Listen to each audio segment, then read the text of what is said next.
আসন্ন অমর একুশে বইমেলা 2025 উপলক্ষে ঢাকা মেট্রোপলিটন পুলিশ পর্যাপ্ত নিরাপত্তামূলক ব্যবস্থা গ্রহণ করেছে বলে জানিয়েছেন DMP commissioner Sheikh Mohammad Sajjad Ali NDC. বুধবার সকালে ডিএমপি হেডকোয়ার্টার্সের সম্মেলন কক্ষে আসন্ন বইমেলা উপলক্ষে সার্বিক নিরাপত্তা, আইন শৃঙ্খলা ও ট্রাফিক ব্যবস্থাপনা সংক্রান্ত ডিএমপি সমন্বয় সভায় সভাপতির বক্তব্যে এই কথা বলেন তিনি।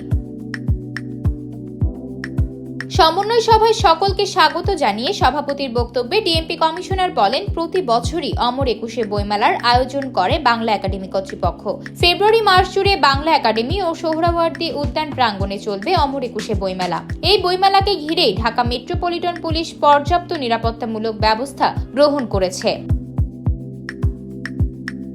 বইমেলায় গৃহীত নিরাপত্তা ব্যবস্থা সম্পর্কে ডিএমপি কমিশনার বলেন, বইমেলার ভিতরে ও বাইরে পর্যাপ্ত সংখ্যক পুলিশ সাদা পোশাকে ও ইউনিফর্মে ডিউটিতে নিয়োজিত থাকবে। সিসিটিভি ক্যামেরার মাধ্যমে মেলার ভিতরে ও চারপাশে সার্বক্ষণিক পর্যবেক্ষণ করা হবে।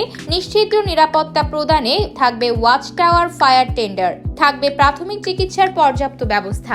অন্যান্য নিরাপত্তামূলক ব্যবস্থার মধ্যে থাকবে অনুষ্ঠান স্থল সমূহ সুইপিং করা, সাদা পোশাকে বিশেষ টিম মোতায়েন, বিলবোর্ড, ব্যানার ও মাইকিং করে দিক নির্দেশনা প্রদান, সামাজিক যোগাযোগ মাধ্যম মনিটরিং, মেলা প্রাঙ্গণ ড্রোন দ্বারা মনিটরিং এবং সোয়াট ও bomb disposal team stand by রাখা। ডিএমপি কমিশনার আরো বলেন, প্রত্যেক দর্শনার্থীকে আর্চওয়ে দিয়ে মেলা প্রাঙ্গণে প্রবেশ করতে হবে। বড় ব্যাগ, কার্টুন, দাহ্য পদার্থ নিয়ে মেলায় কেউ প্রবেশ করতে পারবে না। প্রতিবারের ন্যায় মেলায় থাকবে lost and found centre, help desk ও শিশু পরিচর্যা কেন্দ্র। আলো থাকলে মানুষ নিরাপত্তা বোধ করে, এজন্য সার্বক্ষণিক আলোর ব্যবস্থা নিশ্চিত করতে হবে। মেলার পরিষ্কার পরিচ্ছন্নতা এবং আগত দর্শনার্থীদের সুস্বাস্থ্য রক্ষার উপরও গুরুত্বারোপ করেন তিনি।